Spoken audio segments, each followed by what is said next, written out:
Olá, tudo bem? Na presente aula, nós vamos tratar do procedimento do júri, especificamente das mudanças que foram trazidas através da Lei 11.689 de 2008, que modificaram alguns institutos que tradicionalmente eram conhecidos por todos os alunos e por todos os juristas. E daí porque a importância de nós reanalisarmos esse tema a partir de todas essas mudanças que ocorreram com essa mudança do Código de Processo Penal. Previsão constitucional. Em primeiro lugar, é importante verificar que o júri ele vai estar estabelecido no artigo 74 e parágrafos do Código de Processo Penal, de forma taxativa e sem a possibilidade de analogias para outros casos. Código de Processo Penal, artigo 74. Parágrafo 1º. Compete ao Tribunal do Júri o julgamento dos crimes previstos nos artigos 121, parágrafos 1º e 2º, 122, parágrafo único, 123, 124, 125, 126 e 127 do Código Penal, consumados ou tentados. Como vimos então, trata o júri dos crimes dolosos contra a vida, conforme a disposição do próprio parágrafo 1º do artigo 74. Mas, além disso, é fundamental nós ressaltarmos que se trata de uma instituição prevista como garantia constitucional individual, com uma disposição clara no artigo 5º, inciso 38, e que vai conter os seguintes princípios.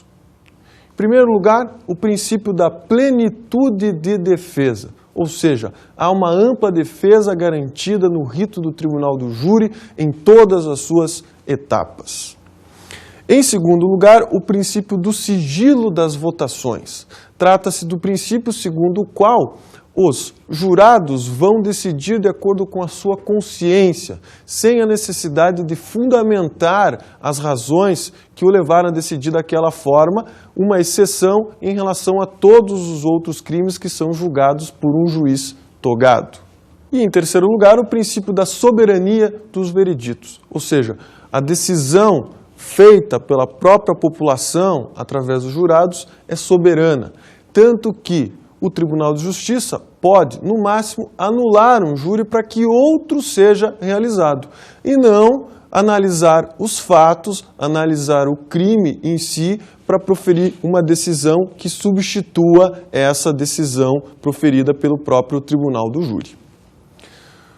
Competência para julgar os crimes dolosos contra a vida e seus conexos. Ou seja, além dos crimes tipificados entre os artigos 121 e 128 do Código Penal, os crimes dolosos contra a vida, com exceção, é óbvio, do artigo 121, parágrafo 3º, que é o homicídio culposo, também serão julgados pelo Tribunal do Júri os crimes conexos, ou seja, os crimes relacionados, aqueles que estão concatenados numa série de situações, num encadeamento causal com os próprios crimes dolosos contra a vida. Pode ser um furto, pode ser um roubo, pode ser a ocultação do cadáver, pode ser uma série de crimes que estejam atrelados a o crime que vai ser julgado pelo Tribunal do Júri. Procedimento do júri. Rito bifásico ou escalonado. O procedimento do júri, estabelecido nos artigos 406 a 497 do Código de Processo Penal, que foi mudado pela Lei 11.689 de 2008, ele comporta dois momentos, duas fases. A primeira é uma instrução preliminar, a formação da culpa, também conhecido como iudicium accusationis, que tem bastante semelhança com o próprio rito de todos os demais crimes. E a segunda, denominada julgamento em plenário ou juízo da causa, iudicium causae, vai ser exatamente o julgamento em plenário. O nosso objetivo vai ser analisar cada uma dessas fases separadamente, especificando, quando for o caso, as mudanças que tenham ocorrido. Primeira fase, formação da culpa, iudicium accusationis ou instrução preliminar. Essa fase ela inicia, como todas as ações penais, através do oferecimento da denúncia ou da queixa-crime subsidiária da pública, nesse último caso, conforme o artigo 29 do Código de Processo Penal. Na sequência, nós temos o recebimento ou rejeição dessa peça inicial, como estabelece o artigo 406 do mesmo Código. Após, é realizada a citação do acusado para oferecer a resposta escrita, conforme o 406, parágrafos 1º, 2º e 3º, 407 e 408. O mesmo procedimento do rito sumário ordinário, só que estabelecido especialmente aqui para o Tribunal do Júri. Após, temos a oitiva do Ministério Público ou do ofendido, sendo o caso, lógico, de ação penal privada subsidiária da pública, nos termos do 409. Trata-se de uma hipótese de réplica do Ministério Público que tem uma duvidosa constitucionalidade, porque, afinal de contas, o Ministério Público tem toda a instrução para contestar alguma prova, algum documento que a defesa tenha juntado. Após, teremos audiência de instrução e julgamento, artigos 410 e 411, que segue também, mais ou menos, o mesmo rito que estabelece para o sumário e o ordinário. Começa com as declarações do ofendido, claro, se isso for possível. Num segundo momento, teremos a inquirição das testemunhas de acusação, num primeiro lugar. Após isso, a inquirição das testemunhas de defesa. Também, na sequência, o esclarecimento dos peritos, as acariações, quando isso for necessário, reconhecimento de pessoas e de coisas, encerrando-se esta audiência com o interrogatório do réu, tal qual acontece também no procedimento ordinário. Após essa produção das provas, nós temos os debates orais, acusação e defesa, e a sentença, que via de regra será oral também, mas o juiz poderá proferi-la em gabinete. E essa sentença é quando o juiz decide se vai encaminhar o acusado para o julgamento ou não.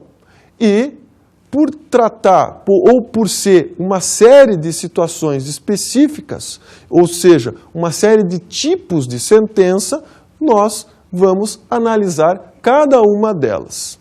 Iniciamos pela sentença de pronúncia. Está estabelecido no 413 do Código de Processo Penal. Código de Processo Penal, artigo 413.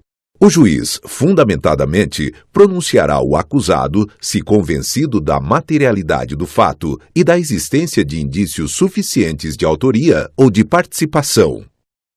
Trata-se de uma decisão interlocutória mista não terminativa, porque ele só está possibilitando e determinando que o acusado vá ser julgado no tribunal do júri, portanto, está aí o caráter não terminativo.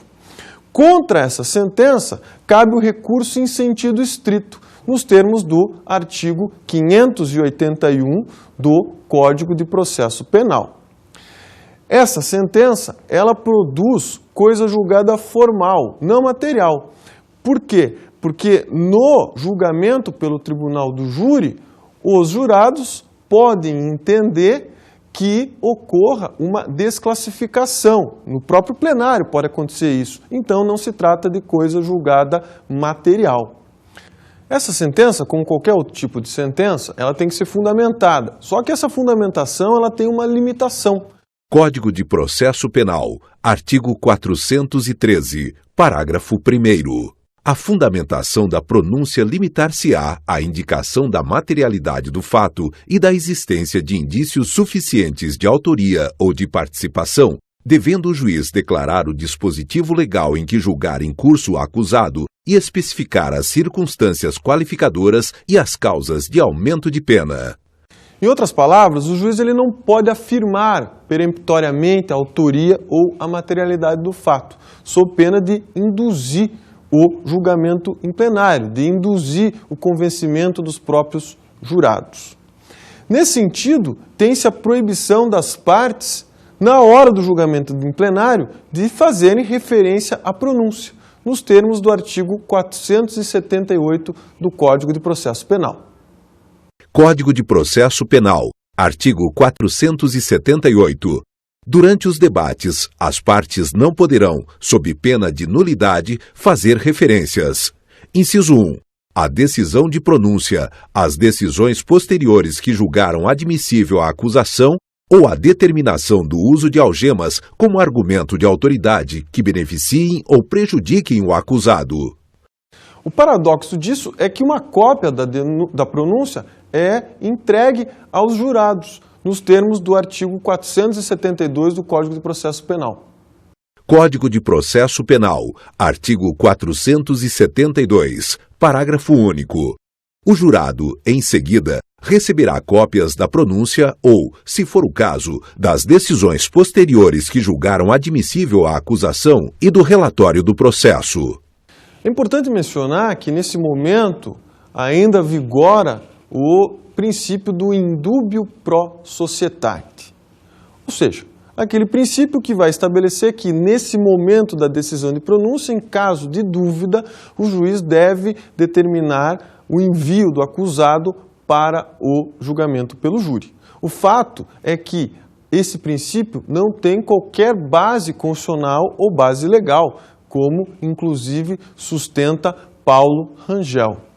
De fato, uma dúvida, ela jamais pode militar contra o próprio acusado. Não obstante, o entendimento pacífico dos nossos tribunais é no caso de que a dúvida, ela se resolve contra o acusado, como se vê dos seguintes entendimentos do Superior Tribunal de Justiça.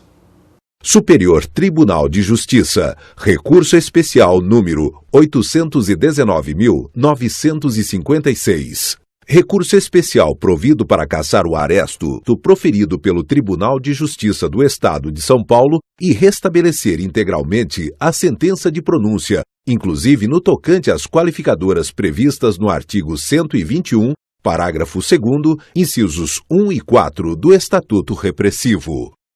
Há que se fazer referência, ainda nesse ponto, à questão da pronúncia imprópria, que é aquela decisão que vai excluir uma qualificadora tão somente. E na hipótese, continuando, de haver uma mudança fática após a pronúncia, como que se procede? Para tanto, deve-se utilizar o artigo 421, parágrafo 1º do Código de Processo Penal. Código de Processo Penal, artigo 421, parágrafo 1º. Ainda que preclusa a decisão de pronúncia, havendo circunstância superveniente que altere a classificação do crime, o juiz ordenará a remessa dos autos ao Ministério Público. Como exemplo disso, nós temos a morte de uma vítima após a própria decisão de pronúncia, tendo a decisão de pronúncia fixado o crime de tentativa de homicídio. Nesse caso, os autos vão para o Ministério Público aditar a denúncia. E o último tema, ainda no que diz respeito a essa sentença de pronúncia, são os crimes conexos, que vão seguir o rito do júri, evidentemente. Analisada a sentença de pronúncia, é importante agora nós analisarmos a sentença de impronúncia. E trata ela justamente da hipótese quando a instrução processual não conseguiu demonstrar a verossimilhança, ou seja, a propriedade da tese de acusação por falta de provas, por falta de elementos suficientes. Vejamos o artigo 414 do Código de Processo Penal. Código de Processo Penal, artigo 414. Não se convencendo da materialidade do fato ou da existência de indícios suficientes de autoria ou de participação, o juiz, fundamentadamente, impronunciará o acusado. Parágrafo único. Enquanto não ocorrer a extinção da punibilidade, poderá ser formulada nova denúncia ou queixa se houver prova nova. Então, esse tipo de decisão, ele produz coisa julgada formal e não material. Isso porque, senhores, o processo ele pode ser reaberto a qualquer momento, até a data da extinção da sua respectiva punibilidade.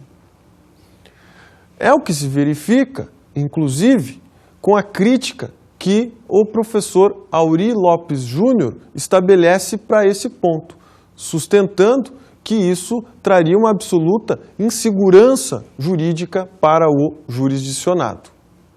E o que acontece com os crimes conexos no caso desse tipo de decisão?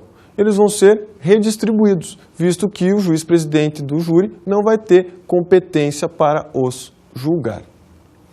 E o que seria a decisão de despronúncia? A decisão de despronúncia ocorre quando, interposto um recurso em sentido estrito, nos termos do artigo 581, inciso 4º, contra a decisão de pronúncia, evidentemente, o juiz ele se retrata naquele seu juízo de reconsideração da decisão, transformando-a.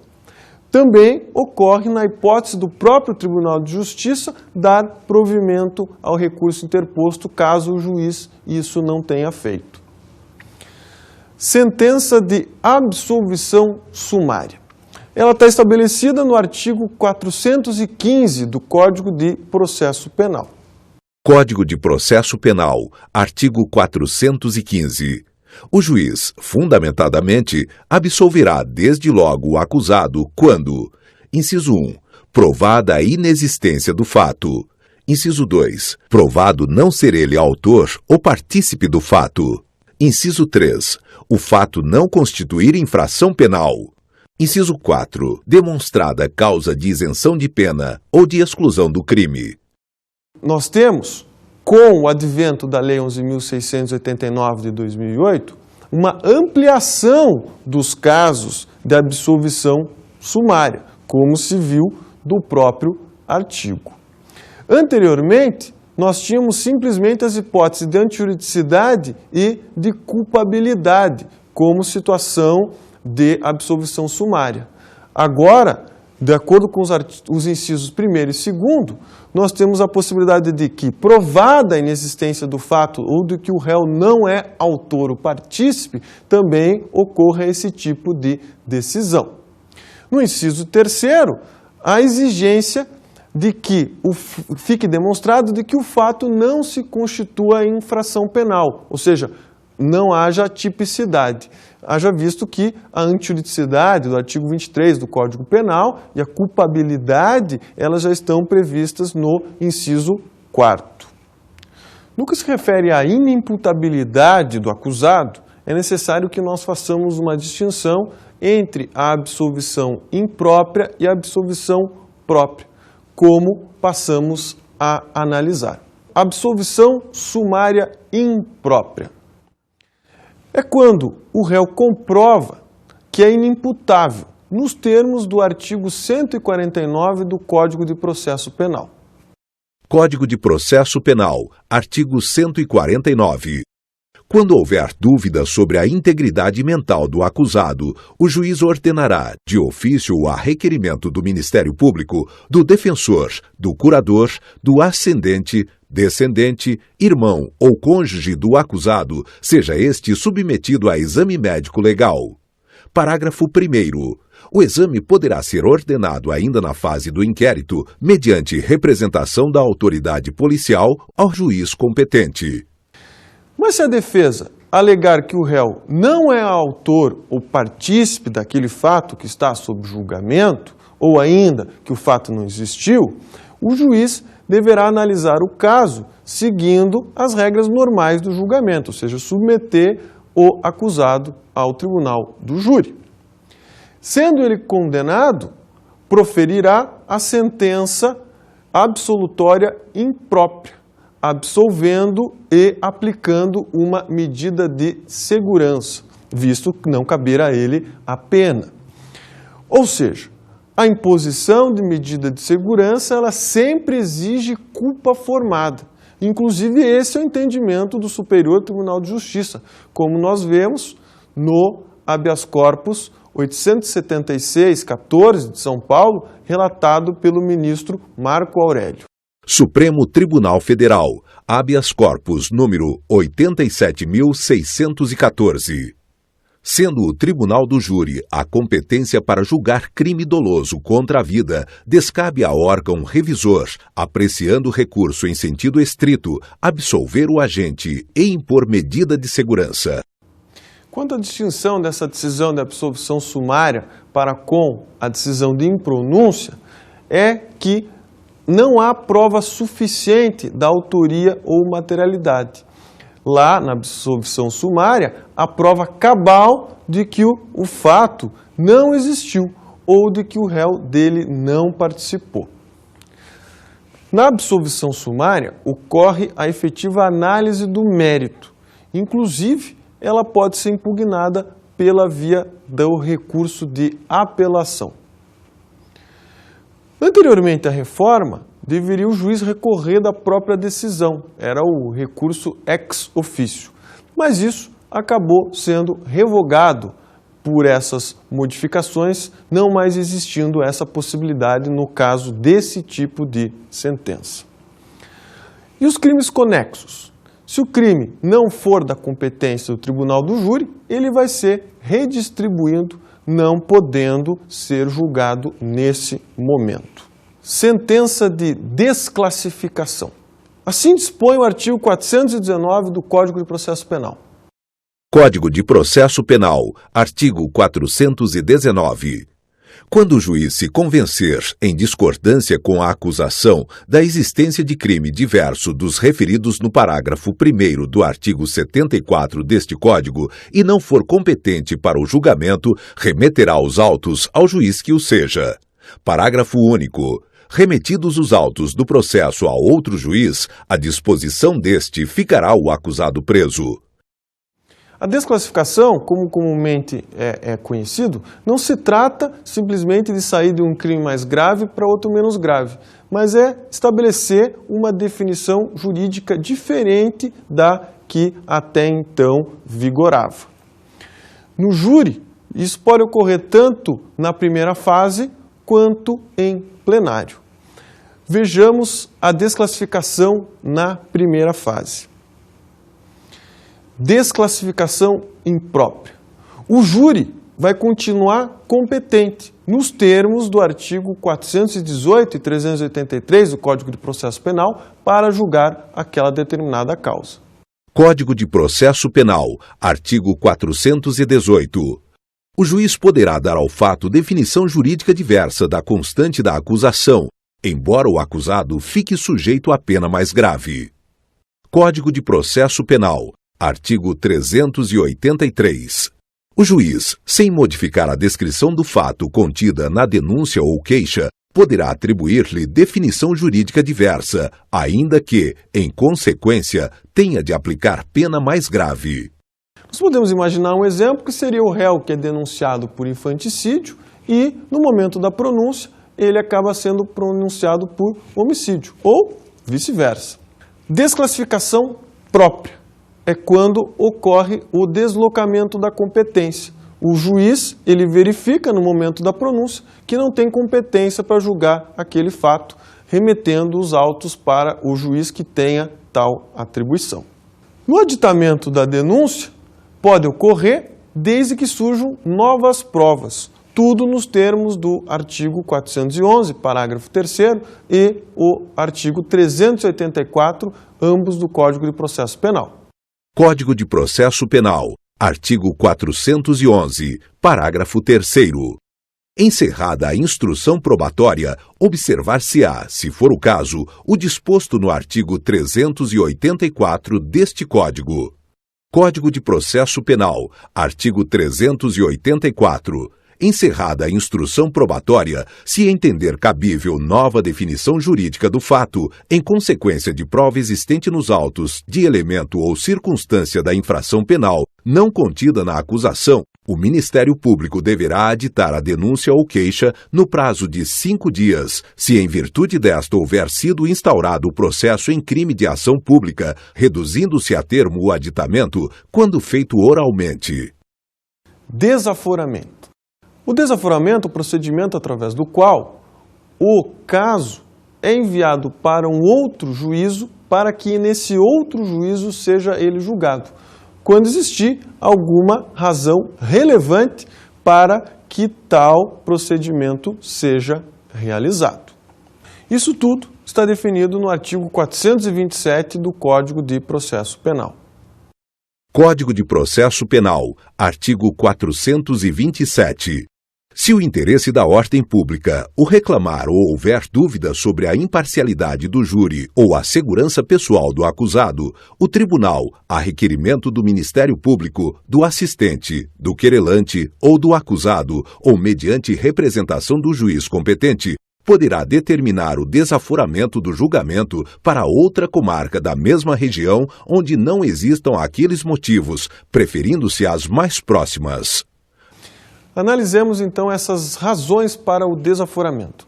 A primeira delas é o interesse da ordem pública, que acaba sendo aquela velha fórmula genérica, indeterminada, tantas vezes utilizada pelo nosso código, que pode ser o receio à segurança, a falta de um local apropriado, entre outros.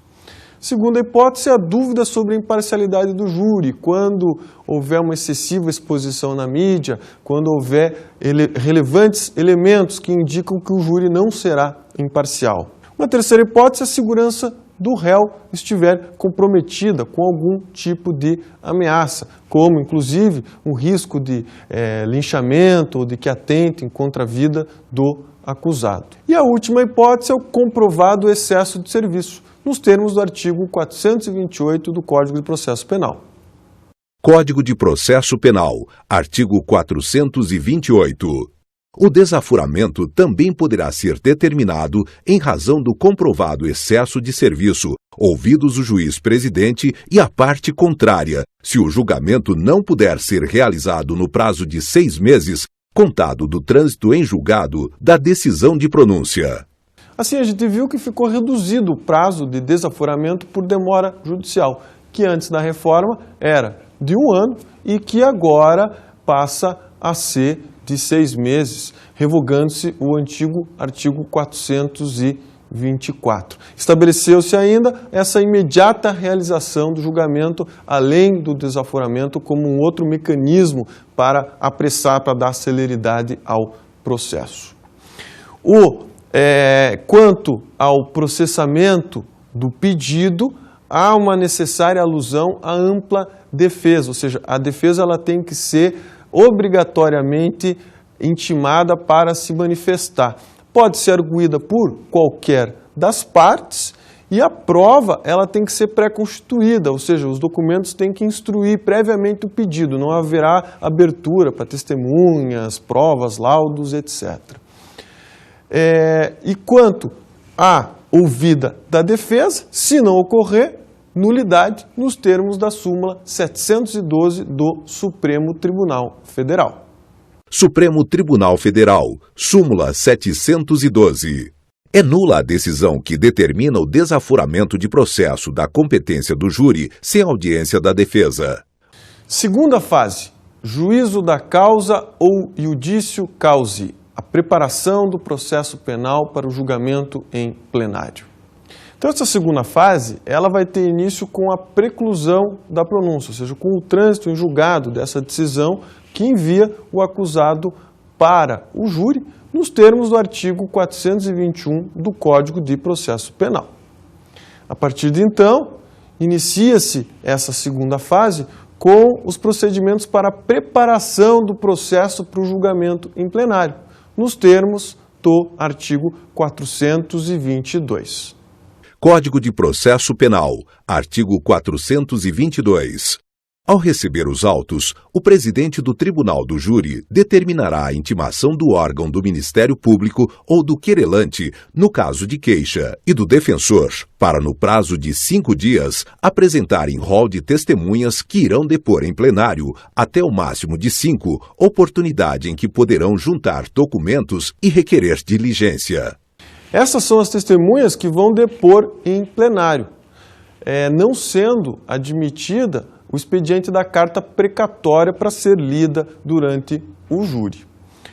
Tampouco importa se essas testemunhas já foram ouvidas ou não na fase preliminar. Referentemente à decisão sobre requerimento e o relatório, nós temos que verificar o artigo 423 do Código de Processo Penal. Código de Processo Penal, artigo 423. Inciso 1. Ordenará as diligências necessárias para sanar qualquer nulidade ou esclarecer fato que interesse ao julgamento da causa. Inciso 2. Fará relatório sucinto do processo, determinando sua inclusão em pauta da reunião do Tribunal do Júri. Então, esse relatório ele vai se limitar a descrever de forma sintética o desenvolvimento do processo, as fases por qual ele passou, como inclusive adverte na CIF.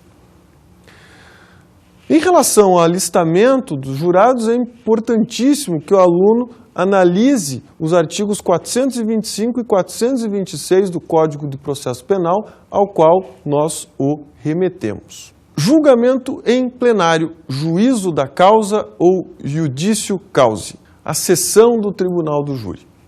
Então, o júri é composto por um magistrado presidente e 25 jurados.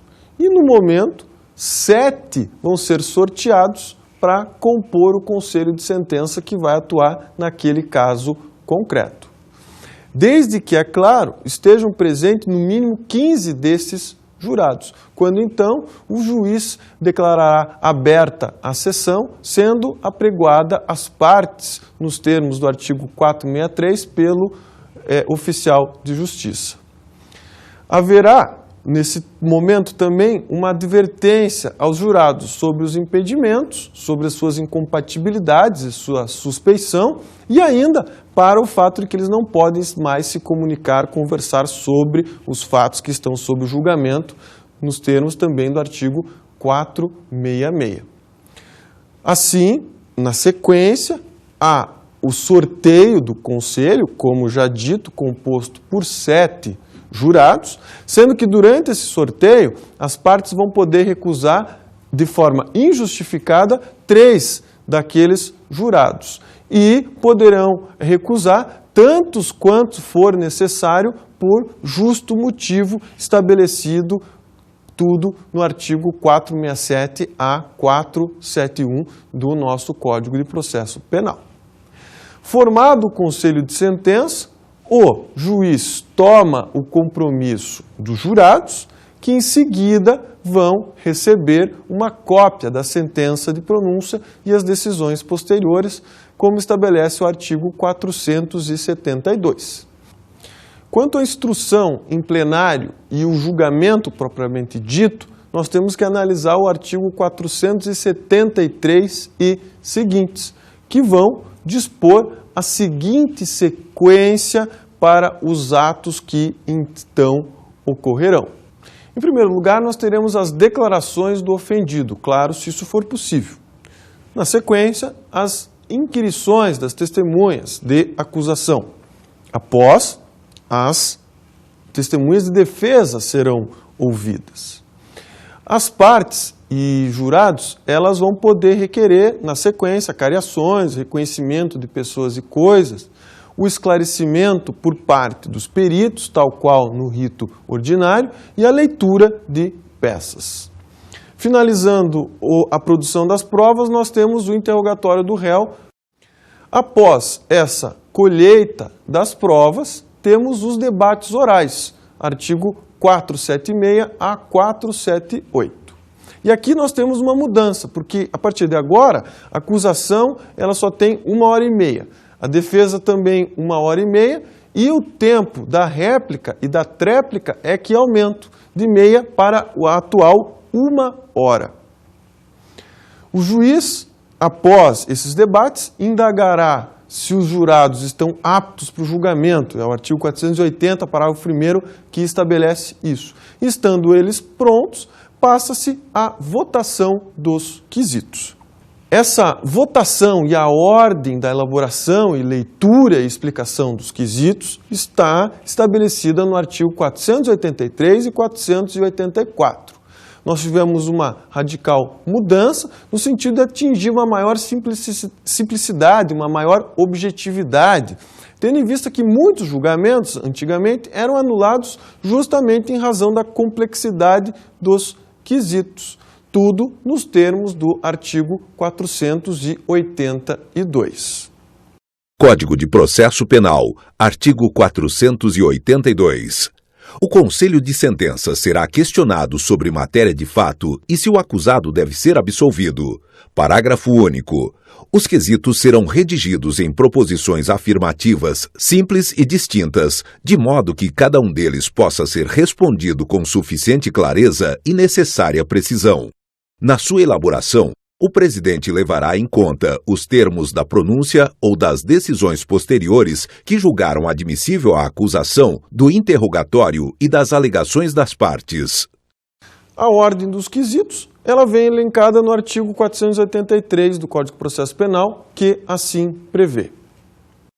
Código de Processo Penal, artigo 483.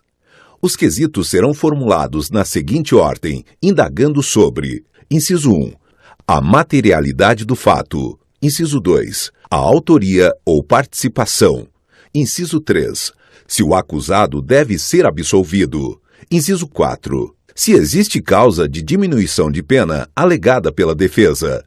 Inciso 5, se existe circunstância qualificadora ou causa de aumento de pena reconhecidas na pronúncia ou em decisões posteriores que julgaram admissível a acusação.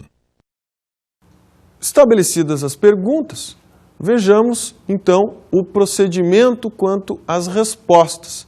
E, para tanto, remete-se o aluno para todos os parágrafos que estão conectados a esse artigo, cuja leitura é imprescindível.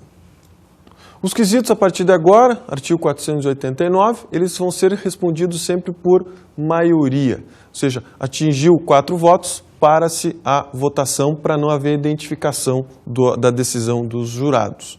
Porque se for 7-0, todo mundo vai saber que todos votaram ou pela condenação ou pela absolvição. Se negarem um dos 2 primeiros quesitos, eles vão estar dizendo que o fato não existiu ou que o réu não foi o seu autor, o que, em qualquer um dos casos, conduz já a um juízo absolutório. A diferença reside agora no terceiro quesito, que se a resposta for afirmativa, já estará absolvido o réu, o que simplifica muito o procedimento. Se for negativo, ao contrário, o réu estará condenado e, na sequência, segue-se os demais quesitos nos termos do parágrafo 3º do artigo 483. Quais são esses? Primeiro, a desclassificação, se essa tiver sido requerida pela defesa, no parágrafo 4º, e a tentativa, da mesma forma, no parágrafo 5º. Após, haverá o pedido para que o juiz esclareça no sentido de que alguma redação sobre os quesitos por parte dos jurados, artigo 485. Após, distribuem-se as cédulas de sim e não, no artigo 486, e, finalmente, votam-se, encerrando e assinando-se o termo, como estabelece o 491. Após, haverá a decisão do juiz, claro, conforme tenham deliberado os jurados, artigo 492, ao que se segue a leitura da sentença em plenário no artigo 493, lavrando-se ata dos trabalhos que é assinada pelo juiz e pelas partes, artigo 494 a 496. Estabelecido todo o rito, os pressupostos e os princípios, passemos para as dicas de estudo.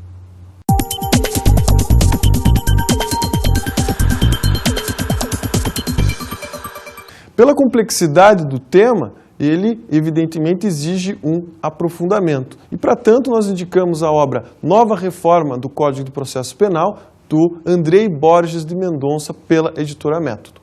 Bons estudos e boa sorte!